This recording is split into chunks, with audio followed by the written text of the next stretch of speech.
मैं आ गया इतने जोर से तू कूदा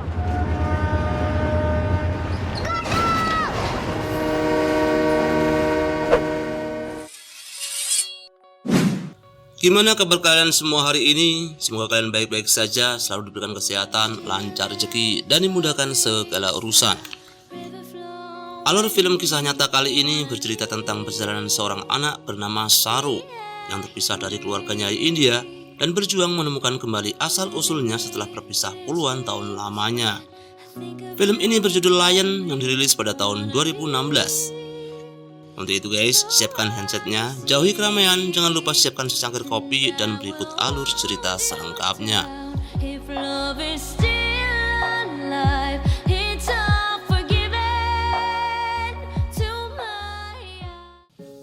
Khandwa, India 1986.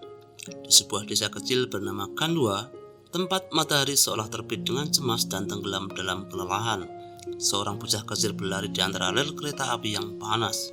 Namanya Saru, berusia 5 tahun, namun matanya memiliki cahaya lebih tua dari usianya. Cahaya anak yang tumbuh dalam kemiskinan, tapi tidak pernah kehilangan harapan. Ia tinggal bersama ibunya yang bernama Kamla, pekerja buruh yang setiap harinya menghabiskan tenaga seperti lilin yang meleleh.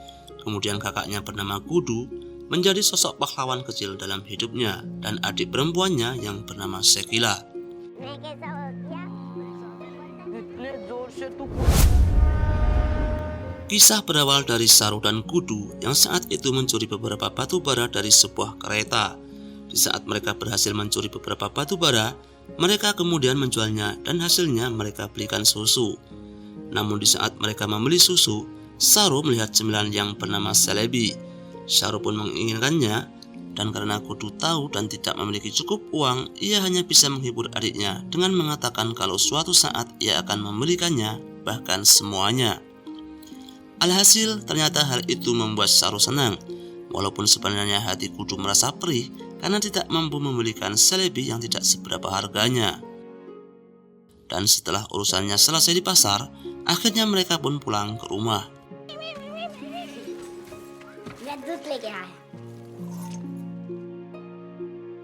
Malam merayap pelan ketika Gudu hendak pergi bekerja mencari uang tambahan. Dengan suara kecil tapi penuh tekad, Saru berkata kalau ia ingin ikut.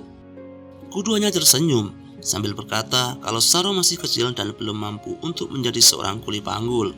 Namun karena Saru bersikeras, akhirnya Gudu pun menyerah.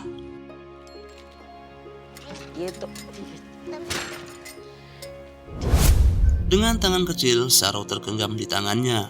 Mereka berjalan menelusuri jalan berbatu menuju stasiun. Di bangku stasiun yang dingin, Saru tertidur dalam hitungan menit. Gudu menatap adiknya lama, ragu meninggalkannya, namun pekerjaan menuntut kepergiannya. Ia berjanji akan kembali sebelum Saru bangun. Akan tetapi, itulah janji terakhir Gudu kepada Saru yang tak pernah ia tepati. Guddu जलेबी खाने हैं जैसो जलेबी लेके आना जलेबी इधर ही रोक हाँ किधर जा Entah sudah berapa lama Gudu pergi. Dalam keheningan malam, Saru terbangun. Stasiun sunyi dan Gudu pun tidak terlihat. Di depannya, sebuah kereta berhenti. Gerbong-gerbong kosong menganga seperti mulut raksasa. Karena ketakutan, Saru pun memanggil kakaknya, mencari kesana kemari, namun tidak ada jawaban. Guddu गुड्डू Guddu Hingga akhirnya, ia masuk ke dalam kereta. Entah apa yang dipikirkan Saru saat itu, ia malah diam dan ketiduran. Dan apasnya lagi, di saat ia terbangun, kereta telah melaju kencang. Saru berteriak keras, memanggil kakaknya, memanggil ibunya. Tangannya memukul-mukul jendela, namun hanya bayangan sendiri yang kembali menatapnya.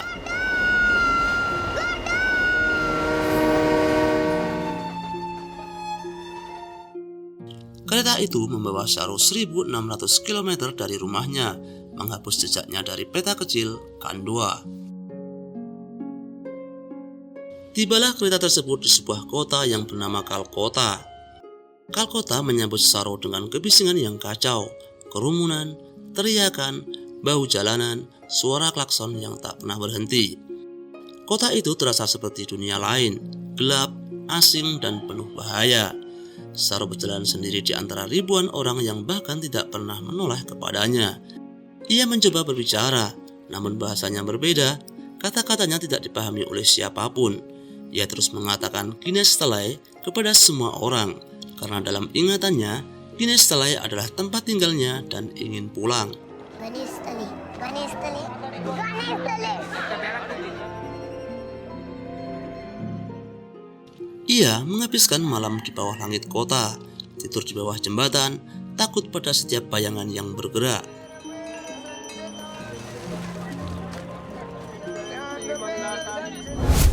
Sekali waktu, seseorang mengiming-imingnya makanan dan tempat tinggal yang layak. Namun karena tatapan matanya, membuat Saro berlari sekuat tenaga. Karena sebelumnya, ia melihat anak-anak lain dibawa oleh orang asing, sehingga tubuh kecilnya bergetar ketakutan. Dunia tiba-tiba terlalu besar, dan ia terlalu kecil untuk dunia itu.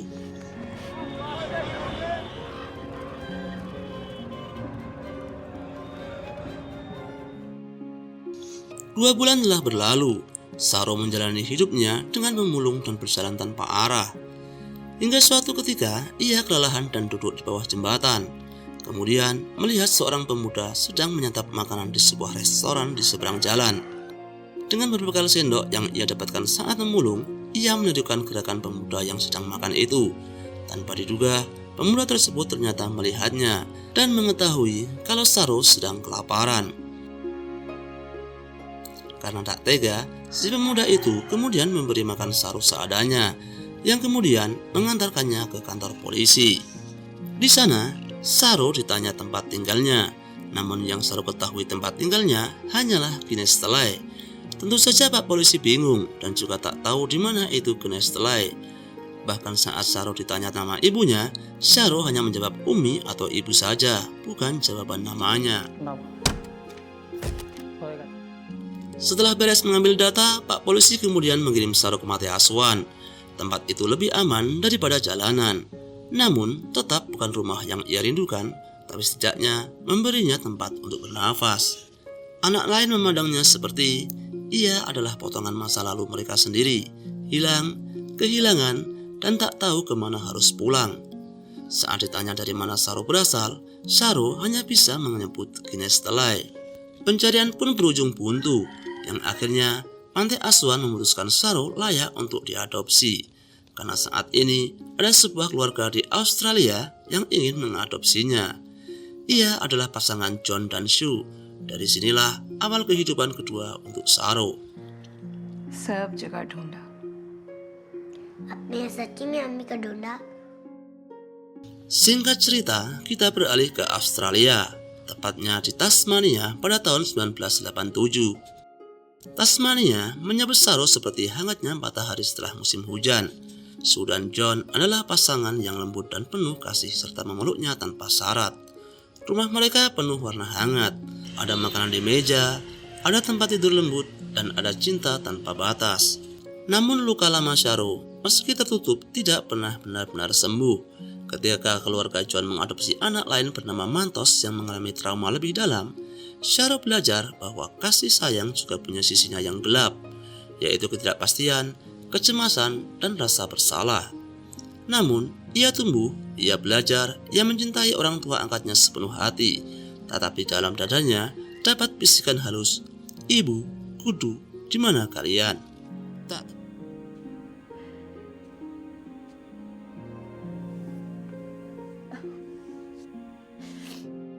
Tak terasa 20 tahun telah berlalu. Saro menjadi pemuda yang tampan dan juga berprestasi. Pada tahun 2008, ia bersekolah di Melbourne dan mengambil jurusan manajemen hotel. Dan dari sinilah kisah cintanya dimulai, yaitu dengan seorang gadis yang bernama Lucy. Suatu hari, Saro bersama Lucy menghadiri makan-makan bersama dengan teman-temannya. Karena teman Saro ini adalah orang India, maka hidangan mereka juga adalah makanan khas dari India. Di saat Saro ke belakang untuk mengambil minuman, mendadak Saro melihat selebi, makanan yang 20 tahun yang lalu sangat diinginkannya. Hal ini tentu saja membuat kenangan 20 tahun lalu terlintas kembali di pikirannya. Saro sangat terharu dan teringat pula dengan kakaknya, ibunya, bahkan adik perempuannya. Lucy dan yang lainnya memperhatikan keadaan tersebut jadi terheran-heran dan cemas mendapati Sharo yang demikian. Akhirnya, setelah dirasa tenang, Sharo mulai mengungkapkan terhadap yang lainnya tentang dari mana asalnya, siapa dia sebenarnya, dan semua perjalanan hingga ia sampai di Australia. Salah satu temannya pun lantas memberikan saran supaya Sharo mencari daerah tempat asalnya dengan mengandalkan aplikasi Google Earth. Namun Sharo memilih tidak melakukan semua itu karena ia rasa semua itu sudah lama sekali dan tidak mungkin ia dapat mengingatnya. Bahkan yang ia ingat saja hanya nama Guinness Stelai dan kursi tempat tidurnya yang berseberangan dengan tower air. Sedangkan nama Guinness Stelai sendiri tidak ada sama sekali. I once went through there on a pilgrimage to Puri. Hometown again. Guinness Stelai. Namun, biarpun demikian, setelah acara makan-makan itu justru membuat Sharo semakin kepikiran. Bahkan di suatu malam setelah ML dengan Lucy, Sharo membuka laptop yang kemudian membuka aplikasi Google Earth. Ia mencari informasi tentang kecepatan kereta sampai tempat-tempat terdekat yang dia ingat. Dan dari sinilah ia memulai pencarian tentang asal-usulnya.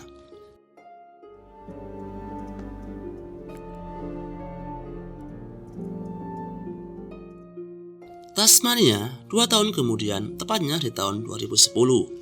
Saat ini, Sharo dan Lucy berada di tempat orang tua angkatnya. Dan di waktu yang sedang melakukan makan bersama, Lucy mencoba mengungkapkan terhadap ibu mertuanya tentang apa yang selama ini dicari dan menjadi tujuan Sharo. Namun Sharo memotong ucapan Lucy supaya ibu angkatnya tersebut tidak mengetahuinya.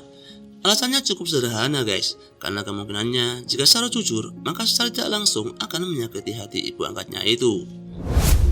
Karena hal itu, suasana makan menjadi canggung, apalagi ketika tiba-tiba muncul Mantos yang justru malah memperkeruh keadaan.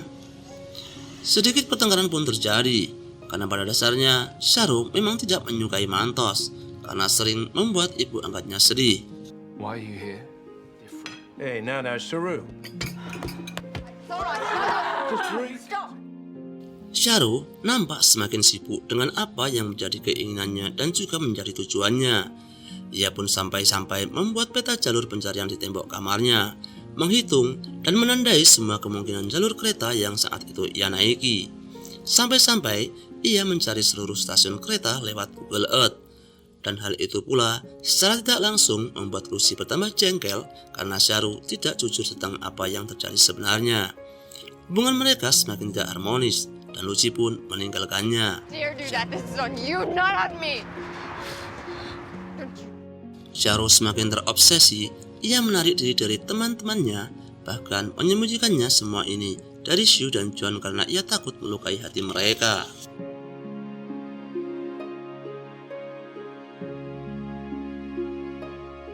Suatu saat, Sharo tidak sengaja bertemu kembali dengan Lucy. Ia pun akhirnya mengungkapkan semua yang selama ini mengganjal di hatinya. Karena obsesinya yang terlalu tinggi mencari asal-usulnya, Sharo bahkan baru mengetahui dari Lucy kalau ibu angkatnya semakin murung menyikapi tingkah kedua anak angkatnya tersebut. Mendengar itu, Sharo dengan wajahnya yang semakin lusuh meminta maaf kepada ibu angkatnya bahwa dia tidak bisa menjadi anak yang baik, menjadi anak seutuhnya yang didambakan oleh ibu angkatnya tersebut. Sharo juga mengatakan jika hidup ibu angkatnya tidak akan menjadi seperti ini andai kata ia bisa memiliki anak kandung sendiri. Namun jawaban sang ibu membuat Sharo benar-benar tidak berdaya, karena sebenarnya bukan dia tidak bisa mempunyai anak, namun dengan sengaja memilih untuk tidak mempunyai anak. Karena dengan cara begitu, maka secara langsung akan bisa mengisi kekosongan dan juga harapan anak-anak lainnya yang ditakdirkan memiliki nasib malang karena kehilangan ataupun diabaikan oleh orang tuanya. Mendengar hal itu, Sharo pun akhirnya luluh. Ia merasa begitu tidak enak apabila ia harus terus bersikeras untuk mencapai tujuannya tersebut. Dan saat itu pula, ia berpikir untuk menghentikan semua pencariannya. Bahkan, ia juga datang kepada kakaknya Mantos dan meminta maaf kepadanya atas semua kebenciannya selama ini. Sorry for what I said at dinner. Hingga suatu malam, Sharo yang sedang melamun membuka laptopnya dan asal mencet dan menggeser-geser setiap titik yang telah ia tandai. Secara tidak sengaja, Sharo justru menemukan tempat yang dulu menjadi tempat tinggalnya. dari mulai stasiun saat berpisah dengan kakaknya, tempat bermainnya sehari-hari, sampai ke desanya yang ternyata selama 20 tahun ini ia salah menyebutkan nama tempat tinggalnya yang ternyata bukanlah Ganestalai, melainkan Ganestalai.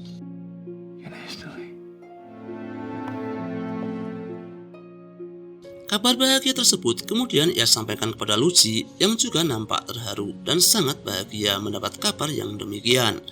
Lucy kemudian mengizinkan Sharu menemui keluarganya. Kabar tersebut juga disampaikan Sharu kepada ibu angkatnya dan mengatakan yang sebenarnya. Ibu angkatnya juga sangat bahagia mendengar berita itu dan juga memberikan restu untuk Sharu pergi menemuinya dan berharap ibu kandungnya masih hidup dan masih menetap di sana. Berangkatlah Sharu ke Khandwa, India, tepatnya di Ganestalai di tahun 2012. Menyusuri berbagai tepian jalan serta gang yang masih diingatnya.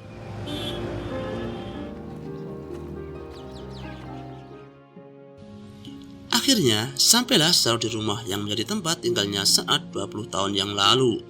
Tanpa ragu, Sharu kemudian masuk ke dalam rumah tersebut. Akan tetapi, rumah tersebut telah terbengkalai dan justru telah menjadi kandang kambing. Tentu saja Sharu marah dan kecewa karena telah melewatkan waktu yang begitu lama. Kemudian muncullah seorang bapak-bapak menanyakan tentang apa tujuannya ke tempat tersebut. Sharu kemudian menjelaskan kalau dulu ia pernah tinggal di sini sambil memperlihatkan foto masa kecilnya dan mengatakan kalau ia sedang mencari Kudu, Kalu, dan Shakila. Bapak-bapak ini kemudian meminta Sharu untuk mengikutinya. Come with me.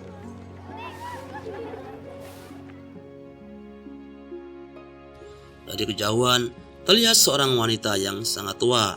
Sharu ternyata masih mengingatnya kalau wanita tersebut adalah ibu kandungnya. Momen inilah momen yang paling sedih dan terharu, di mana selama 25 tahun Sharu akhirnya kembali bertemu dengan ibunya. Apalagi di saat Sharu mengetahui kalau kakak yang ingin ditemuinya telah tiada karena tertabrak kereta di saat sedang mencari Sharu malam itu. Namun kesedihan Sharu ini akhirnya sedikit terobati tatkala di salah satu kerumunan itu muncul adik perempuannya Shakila yang telah lama ditinggalkannya. Guru? Guru is no more.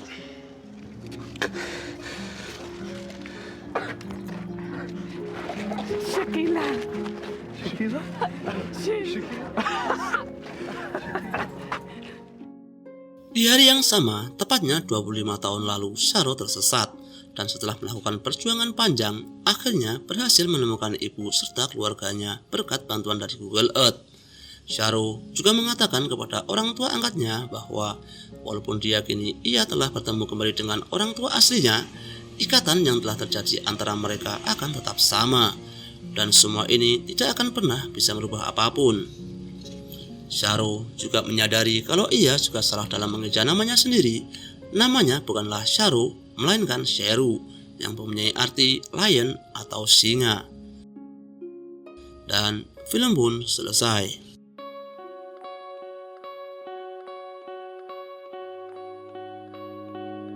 Still as a breeze, a river flowing deep. Don't wanna leave the air you breathe.